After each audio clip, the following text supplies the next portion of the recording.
Buses अशा 1310 buses भाडे तत्वावर सरकार यांच्याकडून घेणार आहे. आता तुम्ही म्हणाल याच्यातला घोटाळा काय आहे की आधी सुद्धा बसेस चालू होत्या. आता या बसेस ज्या आधीच्या ज्या चालू आहे या बसेस जर बघितल्या तर जवळपास डिझेलसह 44 रुपये प्रति किलोमीटरच्या आधीच्या बसेस चालतात. आता विदाउट डिझेल 35 रुपये 20 पैसे अशा पद्धतीनं या बसेस घेण्याचा करार परिवहन महामंडळाने केलेला आहे. आता हे तुम्हीच बघा, विथ डिझेल 44 रुपये आणि विदाउट डिझेल 35 रुपये 20 पैसे. जर हेच विथ डिझेल केलं तर जवळपास 57 रुपये 20 पैसे जातं. थोडक्यात पर किलोमीटर 13 रुपये 20 पैसे अशा पद्धतीनं जास्त भुर्दंड सरकारला पडणार आहे. मी काल एक बातमी वाचली आणि ऐकली की ज्याच्यात राज्याचे मुख्यमंत्री देवेंद्रजी फडणवीस यांनी या निर्णयाला स्थगिती दिली, परंतु याचा अधिकृतरित्या कुठेही अजून परिवहन महामंडळ किंवा राज्य सरकारच्या वतीनं कुठे अधिकृत घोषणा झालेली नाही. थोडक्यात सांगण्याचा मुद्दा हा की अशा पद्धतीनं राज्य सरकारला लुटण्याचा प्रयत्न एसटी भाडेतत्वानं लावायला काही हरकत नाही आहे. पण तो आधीची एजन्सी 44 रुपये देते आणि आताची एजन्सी विदाउट डिझेल 35 रुपये देते. मग तर राज्य सरकारला हा 44 रुपयावाला आवडत नाही आणि जो विदाउट डिझेल 35 रुपयावाला देतो हा आवडतो. याचाच अर्थ याच्यामध्ये कुठेतरी पाणी मुरलेलं आहे. जवळपास 280 कोटी रुपये पर इयर याच्यातून जास्त राज्य सरकारला द्यावे लागणार. 10 वर्षाचा अग्रीमेंट आहे, म्हणजे 2800 कोटी रुपयाचा भुर्दंड शासनाला याच्यामध्ये पडणार आहे. आणि म्हणून या संदर्भात मी सगळे पेपर्स, प्रेस नोट सुद्धा आज काढेल, माझ्याकडे सगळे पेपर्स उपलब्ध आहेत. पण जर मुख्यमंत्र्यांनी याच्यावर स्थगिती दिली असेल तर याचं स्वागत आहे, परंतु नुसतं स्वागत करून चालणार नाही. तर जसं जुनं अग्रीमेंट आहे त्याच दराने, नाही तर पुन्हा यांनी स्थगिती द्यायची आणि याच्यापेक्षा जास्त दराने द्यायचं. असंही कधी कधी झालेलं आहे मागच्या काळामध्ये की स्थगिती दिली, चांगला निर्णय, ओके, पण मागच्या काळात असं झालेलं आहे की पुन्हा एकदा याच्यापेक्षा जास्त, जसं आता याला 35 रुपये 20 पैसे, तर एखाद्या वेळेस याच्यापेक्षा 40 रुपये 42 रुपये असा दर जास्त येऊ नये. एक तर 44 रुपयांनी झालं पाहिजे. आणि जर 44 रुपयांनी येत नसेल तर मला वाटतं डिझेल वगैरे या सगळ्या विषयाचा एकत्रित कॅल्क्युलेशन केलं पाहिजे. आणि हा जो 2800 कोटी रुपयाचा राज्य सरकारवर भुर्दंड पडणार आहे हा सरकारने थांबविला पाहिजे. निश्चित आताची जी एजन्सी आहे, मी एजन्सी कोण आहे मला याच्याशी काही घेणं देणं नाही, परंतु दर या विषयाशी निश्चित विरोधी पक्ष म्हणून आम्ही देणं घेणं ठेवू. राज्याची तिजोरी आताच्या घडीला खडखडाट असताना अशा पद्धतीनं राज्याच्या पैशाचा उधळपट्टी ही होऊ नये. त्यातल्या त्यात बाहेरच्या एजन्सी गुजरात, दिल्ली आणि तामिळनाडू, वाटतं हा विषय मांडण्यासाठी मी मुद्दा म्हणून आपल्याला बोलवलेलं होतं. दुसरी गोष्ट, वाल्मिक कराड यांना परवा ते स्वतः सरेंडर झाले. याच्यातल्या काही गोष्टी बारकाईने जर बघितल्या तर त्या दिवशी केजच्या न्यायालयामध्ये एक सरकारी वकील देशपांडे यांनी हा खटला याच्यामध्ये उभं राहायला नकार दिला.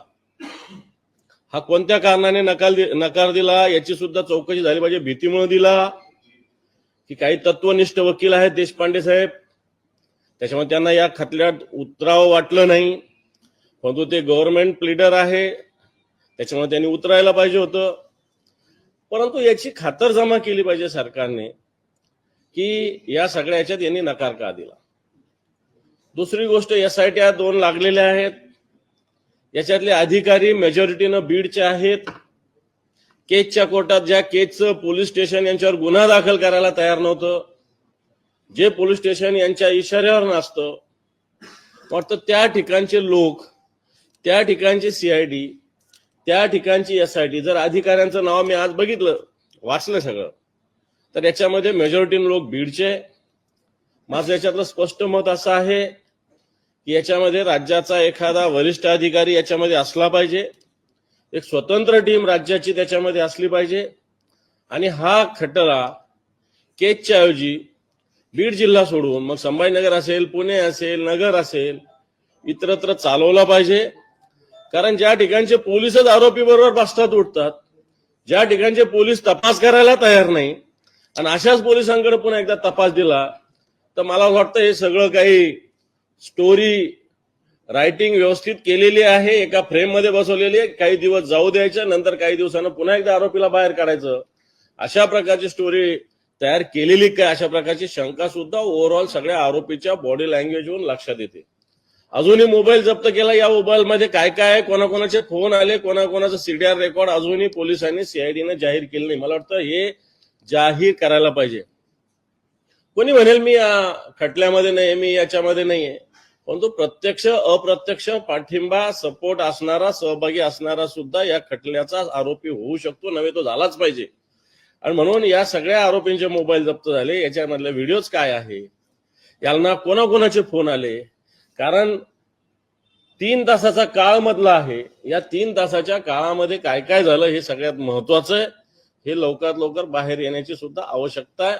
म्हणजे याच्यातला सगळ्यात महत्वाचं, या सगळ्या एसआयटीच्या टीम आहे, याच्यामध्ये महाराष्ट्रातले तरबेज अधिकारी याच्यात नियुक्त केले पाहिजे, आणि हा खटला बीड जिल्ह्याच्या बाहेर चालला पाहिजे.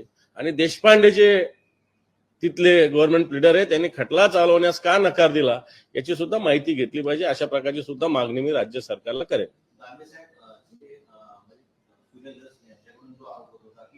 वाल्मिक कराड यांचा बीड मधील जो आका आहे त्याचं काय पत्ता लागलेला नाही, अजून त्याच्यावरती कारवाई झाली नाही. हे पहा, सुरेश धसांचा इशारा कोणाकडे सुस्पष्टपणे, कारण वाल्मिक कराड हे धनंजय मुंडेंचे जवळचे आहेत, आणि स्पष्टपणे मला आका पाका मी काही म्हणत नाही की धनंजय मुंडे आणि वाल्मिक कराड यांची जवळीक आहे, हेच त्यांना म्हणायचं आहे.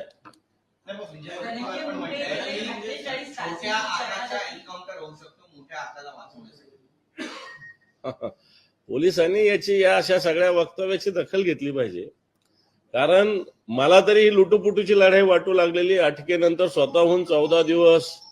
आणि तुम्हाला चांगलं आठवत असेल, आपल्यातले बरेच जण नागपूरला होते. मी अधिवेशनात वाल्मिक कराड नागपूर जवळ एका फार्म हाऊस वर आहे असा आरोप केला होता, आणि सगळ्या तपासात आता बाहेर येतं की वाल्मिक कराड अधिवेशन काळात तिथं होते. म्हणजे माझा आरोप सत्य होता एक. पण आणखी सांगतो की आतापर्यंत मला कधीही एकाही पोलीस अधिकाऱ्याचा फोन नाही आला की तुम्ही हा आरोप केला होता, कोणत्या आधारावर केला होता, काय आधारावर केला होता. मला वाटतं ही पोलीस यंत्रणा आपली. याचाच अर्थ जर पोलिसांना शोधायचं असतं तर त्याच वेळेस, त्याच दिवशी, त्या क्षणाला, कारण बऱ्याच वेळेस राज्य सरकार अशा पद्धतीनं सभागृहात बोलल्यानंतर ताबडतोब याच्यासाठी पावलं उचलत असतं. सभागृहात बोलण्याला एक अर्थ असतो, एक ताकद असते, आणि ते बोलल्यानंतर राज्य सरकार इमिजिएट या विषयानं तपास करत असतं, किमान चौकशा करत असतं. परंतु मी त्या दिवशी अधिवेशनानंतर सुद्धा आपल्याला सांगितलं होतं की मला साधा फोनही कोणत्याही पोलीस अधिकाऱ्याचा आला नाही. परंतु आता तपासातून हे स्पष्ट होतंय की वाल्मिक कराड नागपूरमध्ये होते. हे पहा, आता कोणाला भेटण्यासाठी आले होते, मला जी माहिती आहे, तुम्ही ज्यांचं नाव घेतोय 3 दिवस अधिवेशनाला आलेच नाही, कुठं होते हाही प्रश्न केला पाहिजे ना. तुम्ही तपासलं पाहिजे पत्रकारांनी. ज्या पद्धतीनं ही शरणागती झाल्यापासून धनंजय मुंडे कुठे दिसलेले नाहीये, त्याचबरोबर त्यांची कुठली प्रतिक्रिया आलेली आहे. एकीकडे ते प्रतिक्रिया देतात की तू माझ्या जवळच आहे, आणि दुसरीकडे शरणागती झाल्यापासून धनंजय मुंडे गायब आहे. याच्याकडे तुम्ही कसं पाहता? आणि मुळात आपण एक जबाबदार मंत्री आता झालेला आहात, असं असताना इतक्या मोठ्या प्रकरणात वारंवार तुमचं नाव येत असताना कुठल्याही पद्धतीची प्रतिक्रिया न देणं हे कितपत योग्य वाटतं? नाही, हे तर चुकीचं आहे. जर माझ्याजवळच्या एखाद्या कार्यकर्त्याने काही गुन्हा केला आणि मी जर त्याच्यातला माझा कुठे रोल नसेल तर मी सुस्पष्टपणे येऊन सांगितलं पाहिजे. एखाद्या कार्यकर्त्याकडून जवळचा गुन्हा होतो त्याच्याविषयी मी नाही म्हणणार नाही, परंतु त्याच्याविषयी सुस्पष्टपणे भूमिका आपली मांडली पाहिजे. परंतु जे मागच्या 5 वर्षातलं 10 वर्षातलं बीड मधील वाल्मिक कराड आणि धनंजय मुंडे एकाच नाण्याच्या 2 बाजू आहे. म्हणजे कित्येक वेळेस पोलीस अधिकाऱ्यांना, कलेक्टरांना आदेश वाल्मिक कराड देत होते, धनंजय मुंडे देत नव्हते, अशा प्रकारची स्थिती आहे. आणि वाल्मिक कराडांचा आदेश म्हणजे धनंजय मुंडेंचा आदेश, अशा पद्धतीनं बीड जिल्ह्यामध्ये एक जनरली समज आहे. नव्हे तसंच होत आलेलं आहे आतापर्यंत, नव्हे त्यांच्या खात्यामध्ये सुद्धा असं होत आलेलं आहे आतापर्यंत. ते जवळचे आहेच त्यांच्या. विजय वडेट्टीवारांनी आणखी एक आरोप केला. ते म्हणतात की आता धनंजय मुंडे यांची मंत्रिपदातून हकालपट्टी करण्यात येईल आणि त्यांच्या जागी छगन भुजबळ यांची वर्णी लावण्याची शक्यता आहे. कसं पाहता येईल? मला माहिती नाही, मला अंतर्गत काही माहिती नाही, परंतु अशा पद्धतीने आरोप असल्यावर त्या मंत्र्यांनी त्या पदावर राहता कामा नये असं मला वाटतं. बाकी जी वडेट्टीवारांकडे माहिती, याची माहिती काही मला नाहीये. सरकार सुद्धा त्यांच्याकडे अशी कुठल्याही पद्धतीची मागणी करत नाही. त्यांच्या पक्षाचे प्रमुख अशा पद्धतीची कुठलीही मागणी करत नाहीये. हे कुठेतरी बेजबाबदारपणा वाटत नाही का आपल्याला? सरकारने सुद्धा धनंजय मुंडे यांच्या राजीनाम्याची मागणी करायला नको. सरकार या सगळ्या याच्यात आरोपींना वाचवत होते सुस्पष्टपणे. मी नेहमी सांगितलं की महाराष्ट्र पोलीस ही अतिशय सक्षम यंत्रणा आहे. महाराष्ट्र पोलिसांना आपण दोष देऊ शकत नाही, एवढी ताकद, सक्षमता आपल्या पोलिसांमध्ये आहे. या पोलिसांनी ठरवलं तर स्वर्गातून आणि भूलोकातूनही ते आरोपीला शोधून आणू शकतात, एवढी ताकद आपल्या पोलिसांची आहे. परंतु ज्या अर्थी त्यांनी एवढ्या दिवस त्यांना शोधलं नाही, याचा अर्थ कुठेतरी याच्यामध्ये राजकीय एक हस्तक्षेप होता. पोलिसांच्या कामात राजकीय हस्तक्षेप झाल्यावरच असं होऊ शकतं. नाही तर आपल्या पोलिसांना वाटतं कोणत्याही गुन्हेगारापर्यंत आणि गुन्ह्यापर्यंत पोहोचवायला थांबवणारी ताकद तरी या हिंदुस्थानात तरी नाहीये. एवढी सक्षम आपली पोलीस आहे. परंतु ज्यावेळेस राजकीय वरद हस्त असतो त्याच वेळा या पोलिसांचं काय होतं हे आपण बघितलेलं आहे. अब्दुल सत्तार यांनी काल छत्रपती संभाजीनगरमध्ये जे भाषण केलं त्यात ते म्हणतात की गुंडागिरी संभाजीनगरमध्ये खपून घेतली जाणार नाही. नेमका कोणी? अब्दुल सत्तार यांनी 2.5 वर्षात काही होऊ शकतं असं पण म्हणतात. अब्दुल सत्तार म्हणतात त्यांचा रोग नेमका कुणाकडे आता ते सगळी हमारा तो वक्त है, हमारा तो दौर आएगा अशी शेरोशाही पण त्यांनी केली. हे बा, अब्दुल सत्तार यांना मंत्रिपद मिळालेलं नाही आणि म्हणून या भावनेतून, या भूमिकेतून ते बोलत असतील. परंतु त्यांना मंत्रिपद मिळणं न मिळणं त्यांच्या पक्षाचा अंतर्गत प्रश्न आहे असं मी समजतो.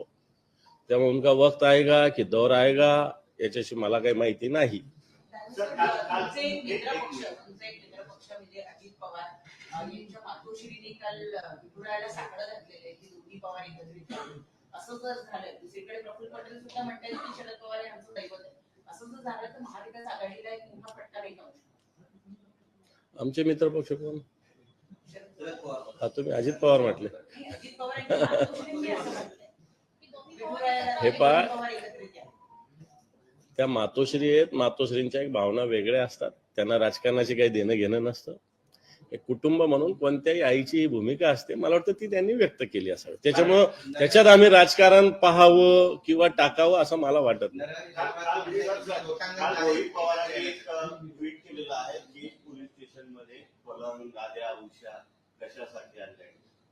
कोणत्या पोलिसांमध्ये?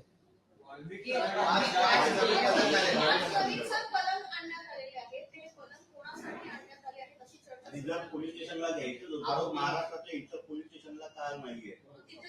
आरोपींना सोयी सुविधा देण्यासाठी केलंय. हे पहा, मी तुम्हाला सांगितलं हे सगळं बिलकुल फिक्सिंग ज्याला म्हणता येत असं एकंदर चित्र बॉडी लँग्वेजवरून सगळं क्लिअर दिसतंय. तू मारल्यासारखं कर, मी रडल्यासारखं कर. मग वाल्मिक कराड यांना सोडणाऱ्या गाड्या कोणाच्या होत्या? त्या मागच्या आठवड्याभरात कोणाच्या ताफ्यात होत्या? ते व्यक्ती कोण? ते कुठं लपले होते? गाड्या कोणत्या कोणत्या ते वापरत होते? मला वाटतं सुस्पष्टपणे समोर आलेलं आहे. आणि म्हणून या गाड्या, आता मी बोलत नाही, काही मोठ्या नेत्यांच्या ताफ्यात होत्या 8 दिवस आधी. आता ते तुम्ही तपासा. पुण्यातच मोठ्या नेत्यांच्या ताफ्यात होत्या. तीच गाडी वाल्मिक कराडांना येऊन सीआयडीच्या ऑफिसमध्ये सोडते. तर मला असं वाटतं आता आपण शोध पत्रकारिता करावी.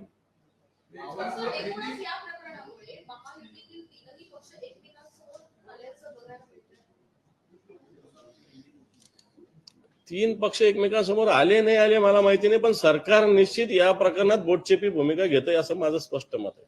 राजन साळवी नाराज आहेत का आणि ते भाजपमध्ये जातील अशी चर्चा आहे. पक्षाची नेमकी त्यांच्याबद्दलची भूमिका नाही, मला याच्यातली माहिती नाही. नाराज आता निवडणुकीत मला असं वाटतं जय पराजय होत असतो, ही भूमिका सगळ्यांनीच ठेवली पाहिजे. प्रत्येक वेळेस आपण जिंकूच अशातला काही भाग नाही. एखाद्या वेळेस हारणं सुद्धा होत असतं.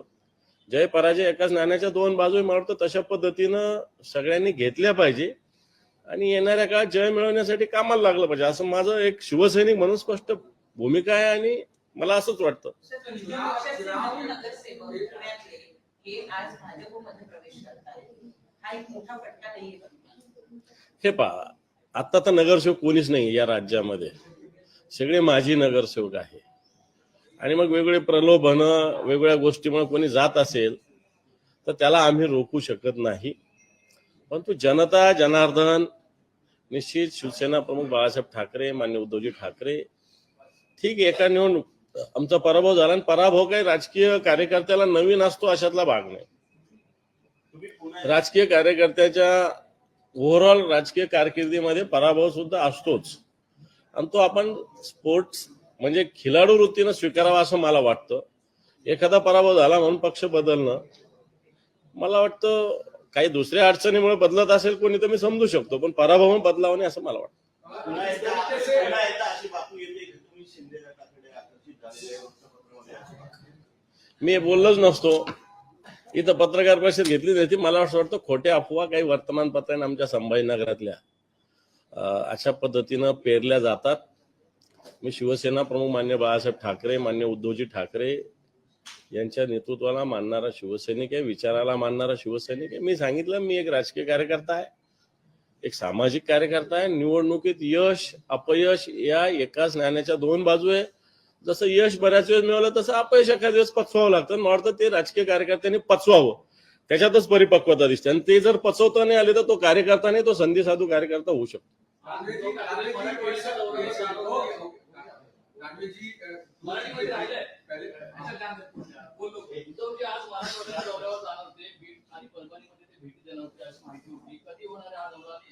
नाही हे रद्द वगैरे झाला आणि ठरलाही नव्हता, चर्चा होती. हे वाल्मिक कराड वगैरे या सगळ्या आरोपींना लवकर पकडावं मला असं वाटतं. शिवसेना म्हणून मी स्वतः जाऊन आलेलो आहे, तिथे परभणीला जाऊन आलेलो आहे, बीडला जाऊन आलेलो आहे. आमचे शिवसैनिक दोन्ही ठिकाणी आहे. परभणीला आमचे खासदार आहेत, आमचे आमदार आहेत संजयजी जाधव, राहुलजी पाटील. बीडला आमचे जिल्हा प्रमुख त्या ठिकाणी आहेत. त्यामुळे शिवसेना म्हणून आम्ही तिथं सातत्याने या विषयात आवाज उठवत आहोत आणि त्या हिशोबाने मला असं वाटतं या भूमिकेला न्याय देण्यासाठी जास्त काम केलं पाहिजे दौरे करण्यापेक्षा.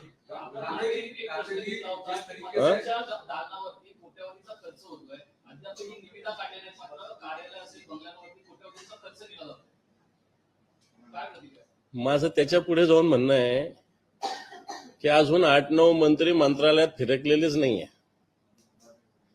मला वाटतं त्यांच्या खाते वाटपाविषयी ते खुश नाहीये. बऱ्याच मंत्र्यांनी 2-4 मंत्र्यांनी तर चमकोगिरी 2-3 दिवसात केली. आता ते काम मंत्र्यांचं नाही. मला ते बोलायला वेळ मिळाला नव्हता किंवा मधल्या काळात आपण ख्रिसमस आणि नवीन वर्षाच्या ह्याच्यात होतो म्हणून मुद्दाम बोललो नाही. पण तो एक मंत्री पोलीस स्टेशनमध्ये रात्री जाऊन बसला आणि पोलीस अधिकाऱ्यांना आदेश दिले. एक मंत्री बसमध्ये प्रवास केला, म्हणजे आपण याच्या आधी बसमध्ये प्रवास करत नव्हतो, त्यांनी स्पष्ट केलं. एक मंत्री एका हॉस्टेलमध्ये गव्हर्नमेंटच्या हॉस्टेलमध्ये जाऊन अधिकाऱ्याला शिवीगाळ केली. मला असं वाटतं हे काही परिपक्व मंत्र्यांचं लक्षण नाही. हे हळद्या हळकुंडात पिवळं झाल्याचं लक्षण आहे. खरं तर या मंत्र्यांनी व्यवस्थित आपल्या विभागाच्या बैठका घेऊन आपल्या विभागाचा अभ्यास करून आपल्या अधिकाऱ्यांना सूचना देऊन काम करायला पाहिजे होतं. पण तो अशी चमकोगिरी काही मंत्री करतात आणि काही मंत्र्यांनी अजूनही खाते वाटपावर नाराजीमुळे त्या खात्यात कोणत्याही प्रकारचं अजून कुठे हजेरी सुद्धा लावून नाही, कार्यालयात सुद्धा आले नाही, अशा प्रकारची स्थिती. दुसरा गोष्ट, दालनावर खर्च वगैरे याच्यावर मी बोलणार नाही, कारण शेवटी ज्या त्या मंत्र्याला ज्याच्या त्याच्या पद्धतीनं रचना पाहिजे असती आणि ती केली पाहिजे सरकारने. आता खर्चाला काय लिमिटेशन लावायचं तो सरकारचा अधिकार आहे, पण एखाद्या मंत्र्याला जसं पाहिजे तसं दालन बनवणं काही वावगं आहे, चूक आहे असं मला तरी वाटत नाही. दानवे जी, जिस तरीके से वाल्मीकि करार के मामले में तो एक ही सत्ताधारी पार्टियों के भीतर आपस में जिस तरीके से एक आरोप कर रहा है, दूसरा उसका प्रतिवादी बना है, तीसरा इतने दिन बाद जो अरेस्टिंग हुई है और उस पर भी बेड नए पुलिस स्टेशन का आने के बाद ये सारी चीजों को आप कैसे देखते हैं? नहीं, सारी चीजों को देखना है। देखो, ये तो एक इशू अलग इशू है। भीड़ में जिस प्रकार दहशतवाद गुंडागर्दी बड़ी है, ये सब में इशू है। इसमें मैं समझता हूँ कोई पार्टी का इशू नहीं है। अगर आप देख रहे होंगे तो जैसा महाराष्ट्र में पूना जाना जाता है, एक सुसंस्कृत शहर, वैसा मराठवाड़ा में अंबाजोगाई शहर जाना जाता है कि सुसंस्कृत शहर, अच्छे लोग, पढ़े लोग, साहित्यिक, नाट्यकर्मी, आध्यात्मिक, ऐसी सभी प्रकार के लोग रहते हैं।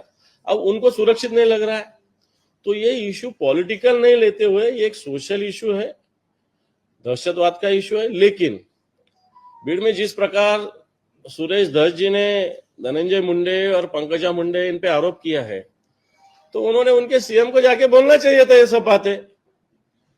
बाहर क्यों बोल रहे हो? वो तो भारतीय जनता पार्टी के नेता है। इसमें उनके वहां का लोकल पॉलिटिक्स छुपा है, ऐसा मेरा कहना है कि जिस प्रकार सुरेश धस को विधानसभा में कुछ जगह विरोध किया गया ऐसा उनको लगता है, और जो विरोध हुआ उसको ये मुंडे जिम्मेदार है ऐसा वो मानते हैं, इसलिए वो पर्सनल आरोप उन पे कर रहे हैं। अभी हम समझते हैं कि वो भी सत्ताधारी पार्टी के मेंबर है, ये भी सत्ताधारी पार्टी के मेंबर है, तो उन्होंने तो सीएम के पास जाके सब कार्रवाई करने को बोलना चाहिए ना। वो नहीं कर रहे हैं, वो सीएम को अच्छा बोल रहे हैं, और 21 दिन आरोपी ने पकड़े जाते तो सीएम अच्छे कैसे हो सकते हैं? ये तो गलत बात कह रहे हैं ना वो भी। सीएम जिस तरीके से कह रहे हैं कि महाराष्ट्र में गुंडागर्दी नहीं चलेगी और एक जो भी इसके पीछे होगा, संतोष देशमुख की हत्या के पीछे, उसको निकाला जाएगा और उसके खिलाफ फांसी की सजा होने तक। ये देखो, कल रात को, परसों रात को नागपुर में 2 खून हुए हैं। सीएम साहब उनके नागपुर में के ही लॉ एंड ऑर्डर संभाल नहीं सक रहे हैं। भीड़ का आरोपी उन्होंने नहीं पकड़ा है, वो खुद आके सरेंडर हुआ है। पुणे में रह रहा था, वो मध्य प्रदेश में रह रहा था, गोवा में रह रहा था, वहां भी बीजेपी की सरकार है मध्य प्रदेश में, गोवा में भी बीजेपी की सरकार है, और वो पुणे में रह रहा था। उन्होंने नहीं पकड़ा है, वो शान से आया पुलिस स्टेशन में, हीरो जैसा आया, हीरो जैसा सरेंडर हुआ।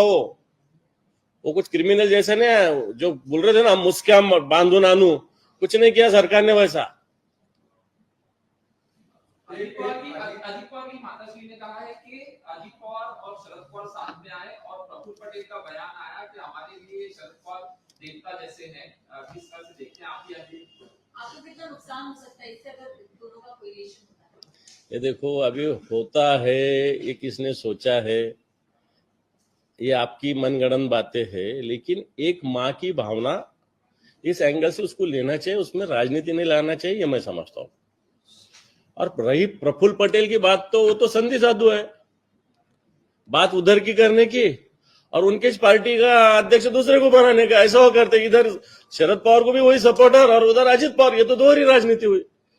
माँ को इसमें नहीं लाना चाहिए, ये मैं समझता हूँ। माँ की एक राजनीति से माँ की भावना को नहीं जोड़ना चाहिए। माँ की एक अलग भावना होती है कि हर भाई, हर सब परिवार एक जगह आना चाहिए, कोई भी माँ की भावना होती है। वैसी दादा के माँ की वो भावना है, मतलब मुझे लगता है कि ये भावना एक माँ की भावना बोल के लेना चाहिए। महाराष्ट्र में जिस तरीके से चुनाव हुआ, चुनाव के बाद एनडीए के भीतर एक दूसरे के ऊपर आरोप प्रत्यारोप, या फिर जिस तरीके से अजित पवार और शरद पवार के एक आने की बात हो रही है, आप लोगों की भी एक व्यक्तिगत राय ऐसी है कि अलग से चुनाव लड़ना चाहिए क्योंकि नुकसान कहीं न कहीं हो रहा है, तो इसको कैसे देखते हैं? क्या आगे वाले चुनाव जो भी कॉर्पोरेशन के या लोकल बॉडी चुनाव है वो अलग लड़ने की प्लानिंग है? क्या इस तरीके की मंशा है? और अगर शरद पवार के साथ अजित पवार चले जाते हैं तो आप लोगों को नुकसान होगा? देखो, एमवीए इस महाराष्ट्र में लोकसभा विधानसभा हम साथ में लड़े हैं, और अब आने वाले समय में भी हम साथ में लड़ेंगे। ये जाएगा वो जाएगा, ये बातें सिर्फ बोलने में या कोई किससे मिलने से कोई पार्टी एक जगह नहीं होती रहती। हम पूरे लोग जो हो, महाराष्ट्र हो, हिंदुस्तान के लोग हो, हर बात में राजनीति नहीं लाना चाहिए। कोई किसको मिला, अभी मुझे भी कुछ काम से कल सीएम साहब के पास जाना पड़ेगा, मैं जाऊंगा, डीसीएम के पास जाना पड़ेगा, जाऊंगा, तो उससे क्या, मिलने से क्या मैं पार्टी छोड़ूंगा? ऐसा थोड़ी होता है। ये तो सब बातें होती रहेंगी। जलगांव में जो घटना हुई, जलगांव को लेकर मंत्री ने गाड़ी का मामला था, उसको लेकर गांव क्या, मुझे नहीं मालूम है गांव में का कुछ है वो सोशल, मुझे लगता है ऐसा नहीं होना चाहिए था, कर्फ्यू लगाना पड़ा। ऐसा होना नहीं चाहिए था। जो इतनी सी घटना से इतना बड़ा नहीं होना चाहिए था। सामाजिक दृष्टि से गलत है वो। कल से कुछ खबरें ऐसी वायरल हो रही है कि शिवसेना, आप लोगों की शिवसेना में मीटिंग के दौरान कुछ संजय राउत के ऊपर हमला किया गया या गाली गलौज किया गया, झगड़ा किया गया अंदर से, कि इनकी वजह से पार्टी को नुकसान हुआ। कल से तमाम सारे सोशल मीडिया पर और ट्रेंडिंग में खबरें ऐसी आ रही है, क्या सच्चाई है? ऐसा नहीं है कुछ भी। संजय राउत साहब हमारे शिवसेना के वरिष्ठ नेता है, हाँ, लेकिन शिवसेना में भावना, हमारी बात रखने का अधिकार शिवसैनिक को होता है, वो हम पार्टी चीफ माननीय उद्धव जी के सामने रख सकते हैं, लेकिन रखना यहाँ तक हमारा अधिकार है, क्या करना वो पार्टी चीफ माननीय उद्धव जी का अधिकार है। और शिवसेना नेता और संजय राउत साहब भी हमारे सीनियर लीडर है, हमारे पार्टी में ऐसे संस्कार शिवसैनिकों पे नहीं है। आज का सामना जो बात है उसके एडिटोरियल में एक सेंटेंस लिखा गया, उन्होंने कहा कि मुख्यमंत्री के लीडरशिप की कहीं भी लोगों का मानना है कि वो डिप्रेशन में, आपकी ही सामना बाकी उसके लिखा गया, इसको किस परिप्रेक्ष्य में लिखा है, किस कॉन्टेक्स्ट में लिखा है? ये देखो, कोई सीएम का डीसीएम होने बाद तो थोड़ा तो भावना ये होती है ना। चीफ रिपोर्टर से डायरेक्ट सीधा रिपोर्ट, सिंपल रिपोर्टर रहा तो उसका कुछ ना कुछ तो भावना दुखती है। दिल्ली यूनिवर्सिटी में एक नया कॉलेज खोला जा रहा है जिसकी नींव जो है वो पंतप्रधान खुद रखने वाले हैं। उसका नाम जो है वो स्वामी वीर सावरकर के नाम पर रखा जा रहा है। कहाँ पे हो? दिल्ली वीर सावरकर के नाम पर वो रखा जा रहा है, तो इसे कैसे देखते हैं? अच्छा है, सावरकर जी को तो भारत रत्न देना चाहिए, हम तो बार बार मांगनी कर रहे हैं ना। शिवसेना तो बार बार मांगनी कर रहे हैं, सावरकर ये भारत रत्न इनको देना चाहिए, ये तो हमारी मांग बार बार रही है। अच्छा, सिर्फ सावरकर का नाम कॉलेज को होके नहीं चलेगा, सावरकर के विचार भी सब में लाना चाहिए। सरकार सिर्फ सावरकर का नाम लेती है लेकिन विचार तो नहीं लाती। सर, उत्तर प्रदेश में कुंभ मेले का आयोजन हो रहा है, इसको अखिल भारतीय की तरफ से कहा गया है कि जो दुकानें हैं वो मुसलमानों को ना दी जाए, सिर्फ हिंदुओं को दी जाए, इस पर क्या कहें? ऐसा नहीं होगा। दुकान क्या धर्म की थोड़ी होती है, दुकान जो सामान है उसकी होती है, धर्म की थोड़ी होती है। एक मुद्दा लिया आपने, एमएसआरटीसी ने 1300 बसेस का एलओआई निकाला था जो करंट लास्ट कॉन्ट्रैक्ट से ज्यादा है, और अभी सीएम ने उसको कैंसिल किया। कैसे?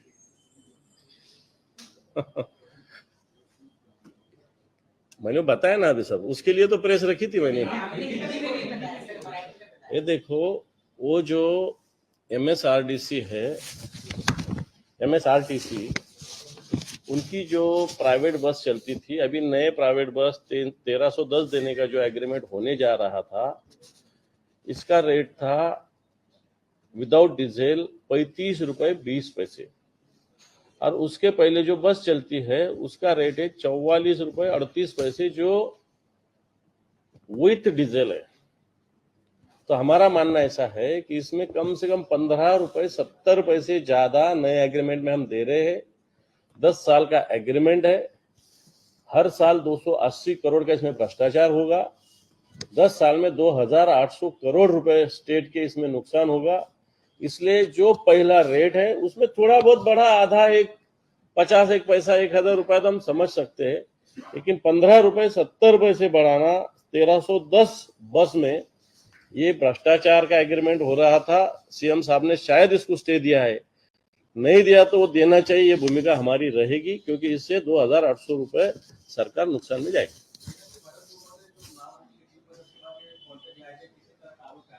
मैं किसी के भी पर्सनल आरोप नहीं कर रहा हूँ, सरकार का 2800 करोड़ रुपए बचना चाहिए, ये मेरी लीडर ऑफ ऑपोजिशन नाते से भूमिका है। मैं कोई व्यक्ति पे टिका नहीं कर रहा हूँ, मैं ये कह रहा हूँ कि इससे राज्य के 2800 करोड़ रुपए बचना चाहिए। सर, मराठीत सांगा की दिल्लीतल्या एका कॉलेजला सावरकरांचं नाव दिलं जात आहे, आपल्याला कशाचं कॉलेज बनते?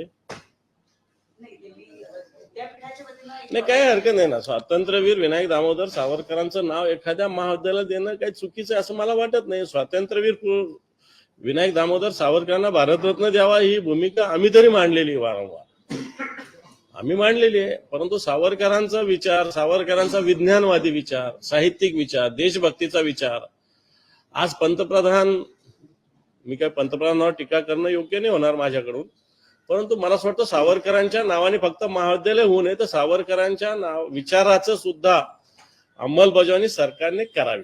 कारण सावरकर उदारमतवादी होते, विज्ञानवादी होते, आणि आताचं सरकार हे मला वाटतं अजूनही पुण्या जुन्या काळात जायच्या परिस्थितीमध्ये आहे. जसं आता कोणतरी सांगितलं की दुकान मुसलमानाला देऊ नये, हिंदूला द्यावं, हे काय विचार आहे का? सावरकरांच्या विज्ञानवादी विचाराचा विचार करा. सावरकर काय काय बोलत होते, सगळ्या विषयात काय काय त्यांनी विचार केलेला आहे.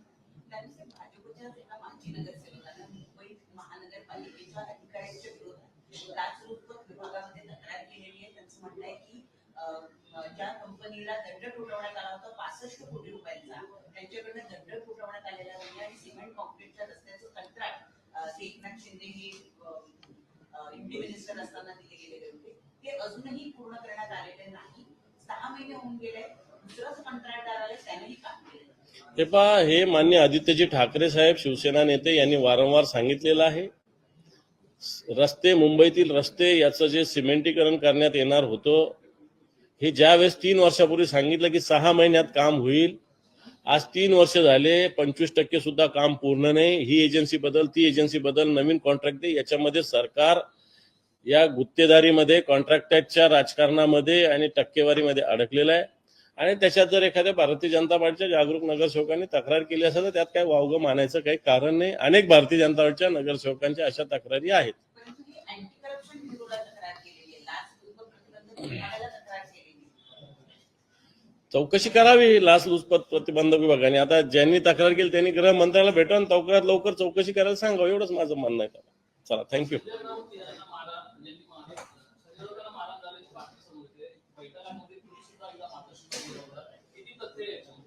मी आधी सांगितलं, संजय राऊत साहेब हे शिवसेनेचे ज्येष्ठ नेते. शिवसेनेमध्ये नेत्यांचा एक एवढा पक्षप्रमुखानंतर मान हा नेत्यांचा असतो, आणि तो मान संजय राऊतांना आम्ही सगळे शिवसैनिक देत असतो आणि देणार. त्यामुळे अशी काही बातमी आली असेल तर ती चुकीची.